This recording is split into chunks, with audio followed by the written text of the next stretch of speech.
Support for Radio Friends comes from La Brunerie Financial, where they work to ensure a lifetime of financial security for people from all walks of life, from investment services to retirement plans. If you're looking for a trustworthy company that has the experience and knowledge to put your interests first, contact La Brunerie Financial, a community-based investment counseling firm since 1966. Learn more at labrunerie.com or by calling 573-449-5313. Good morning and welcome to Radio Friends on Monday, May the 13th. Pleasure to have you with us today. You may know that May is Skin Cancer Awareness Month, and I want to introduce you to Dr. Emily Smith, MU Healthcare. Good to have you with us, Doctor. Hi, thank you for having me. Skin Cancer Awareness Month, you want to get the word out to as many people about screening that Ellis Fischel is featuring, right? Yes, absolutely. So Ellis Fischel Cancer Center is going to be hosting a free screening to the public. It's on May 23rd from 3 to 6 p.m. at Ellis Fischel Cancer Center. Anyone is welcome to attend. We do recommend you call and have a reservation, but it's free. It's free. So what do you do when you go in for the free screening? Is this a full body screening that you do? Good question. No, you come in and we'll look at exposed skin.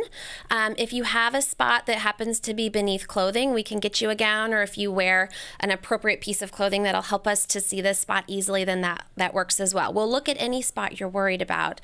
They're enclosed private rooms, and so you don't have to worry about others. And it doesn't take very long, does it? No, very quick, very quick. What are you looking for when you're looking for skin cancer? We look for lots of different things, and skin cancer has many different faces. If you have a spot that's been a sore that doesn't seem to be healing, a pimple that doesn't go away, those can be things that we want you to look for. We look for something called the ugly duckling also. That can be a really helpful feature. So if you have something on your body that is new and different and looks like nothing else on the rest of your body, if it stands out, if it's your ugly duckling, then that can be a sign of a skin cancer. Something that comes up very quickly? Yes. So some skin cancers pop up very quickly. They grow and they change, week by week or month by month. They get bigger. Then that can be a sign. How can you tell if a mole on your body is a skin cancer or not? Lots of different ways. So the ugly duckling sign is one way. We also talk about the A, B, C, D, E's of melanoma, which help you to look at a mole and decide if it meets those concerning features. So A is for asymmetry, if one half doesn't look like the other half. B is for border, if the border is scalloped or irregular. C is for color, so if a spot has multiple different colors, if it's brown, black, pink, and white, then that's concerning. D is for diameter, so if it is bigger than the diameter of a pencil eraser, or about 6 millimeters, then that needs to be looked at. And I think the most important is E, which is for evolving, meaning it's changing. If it's something you've had for a long time and all of a sudden it's changing, that can be a worrisome feature. Can, if you see a skin cancer just starting, do you burn that off or do you cut it off?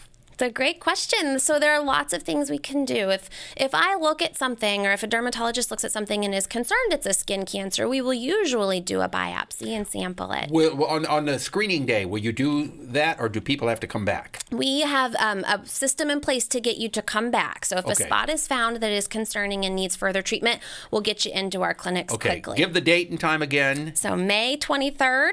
From 3 to 6 p.m. at Ellis Fischel Cancer Center. And it's absolutely free of charge. Absolutely free of charge. Thank you, Dr. Emily Smith. Pleasure having you here today. All right, now I want to introduce you to Major Jack Holloway from the Salvation Army. Good to have you here. Good morning, Paul.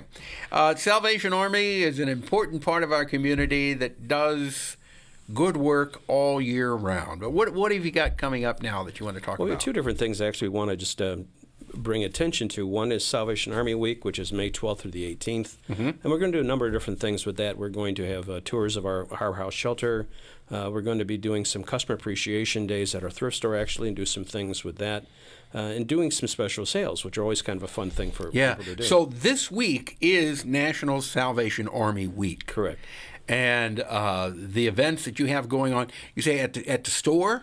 At the stores, at our Harbor House shelter. Yeah. Primarily in that type of thing, but a lot of it, we want to invite the community out to be part of those different activities. When we do the stores, we're going to be doing kind of a celebration. We'll have cookies and drinks and that type of thing, plus some special sales at our stores. Oh, and you got low prices already, and you're going to have sales on top of the low prices that you have? On those particular days, yes. Okay, all right. Then you want to talk about something that the Salvation Army started how many years ago?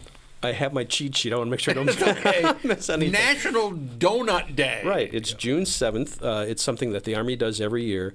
But historically it began actually in World War I. There were a group of Salvationists in that period. We call them Donut Lassies, but they went literally to the front lines. Donut Lassies? Yeah. Okay. They were officers and other people that went literally to the front lines, and it was intended to provide a taste of home for the military guys that were there. They would make these donuts. And the recipe you can find online. They're not exactly the best donuts, but it's a neat piece of history because they literally were on the front line, and the way they cooked those, it was in whatever shortening they found. They would cook them in helmets, at the stoves, whatever they could really find, and they provided that in coffee to the soldiers that were there. So that was National Donut Day. Well, now you say those donuts were not necessarily the best. When you're celebrating healthy, when you're celebrating National Donut Day, are you celebrating with those donuts or with the donuts that we know now? Well, the donuts we have now. Actually, one of our the bbest sponsor is Hy-Vee. They are doing some amazing things. We will go on the 7th to the VA hospital and provide donuts to the residents and people from Hy-Vee. From Hy-Vee, and they'll not cooking them in the helmets. No, okay. no. These are a lot better than that. But they will be with us, and they were a wonderful sponsor of this whole thing for Donut Day. It's a wonderful time for them as well because it's a way that we can actually continually celebrate the services of our military. Right. And the thing is, it brings attention to what the Salvation Army does in our community, not just in our community, but across the whole country. I mean, Salvation Army is so very important. We think of your organization a lot at Christmas time because you've got the bell ringers, the red kettles, and the Tree of Lights, but Salvation Army is an organization that's helping out 365 days a year. It surprises a lot of people. We were in 130 countries around the world, and You're 130 countries? Around the world, yeah. And there's a little phrase that we use that the sun never sets on the Salvation Army flag. But part of that for us is that I like to say it in terms of we're as big as the world but as small as your neighborhood. Simply for the service that we provide based on the community's needs and the things that we do for that. Mm-hmm. So while you are all over the world, it's also a very local, personal touch with the Salvation Army. Yes. You're always looking for, I know you're looking for volunteers and you're always looking for extra cash. So if people listening or watching would like to help out, make a donation to the Salvation Army of either money or their time, how do they get in touch with you? Well, there's several different ways. They can call our office and actually ask for Lori Benson, who's our volunteer coordinator and does some of those type of things. But our website, we are facebook.com/TSA Columbia, Missouri. Okay. And we also have rocktheredkettle.org, two different things that we're working with for that. All right. Major Jack Holloway, thank you so much for coming out. We're out of time. Bye-bye.